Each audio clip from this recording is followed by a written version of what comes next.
டே எப்படிரா சிறுத்தைகிட்ட அரை மணி நேரம் போராடி ஜெயிச்ச ஒரு உமனை பற்றி தான் சொல்ல போகிறேன். Happy women's day.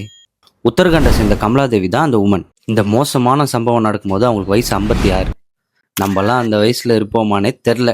North India side இந்த மாதிரி லெப்பர்ட் அட்டாக்ஸ் நடக்கிறது வழக்கம் தான். ஆனால் அன்னைக்கு வழக்கத்துக்கு மாறாக ஒன்று நடந்துச்சு. நம்ம கமலாதேவி அவங்க வயலுக்கு தேவையான தண்ணியை பக்கத்தில் இருக்கிற கால்வாயில் தினமும் எடுத்துக்கிட்டு இருந்திருக்காங்க. அந்த நேரத்தில் இவங்களை வாட்ச் பண்ணிட்டு இருந்த அந்த சிறுத்தை அவங்க மேலே பாஞ்சு பயங்கரமாக அட்டாக் பண்ணியிருக்கு.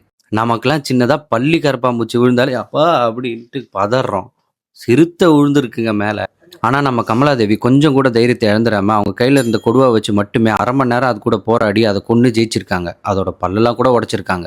இவங்களை ஹாஸ்பிட்டலில் சேர்த்ததுக்கப்புறம் டாக்டர் கிட்ட இவங்க, நான் இறந்துட்டேனே நினச்சேன், என்னால் தப்பிக்க முடியாதுன்னே நினச்சேன், ஆனால் என்னோட பொறுமையையும் தைரியத்தையும் நான் விடவே இல்லை, அதனால தான் என்னால் அதை கொண்டு ஜெயிக்க முடிஞ்சுது, தப்பிக்க முடிஞ்சுது அப்படின்னு சொல்லியிருக்காங்க.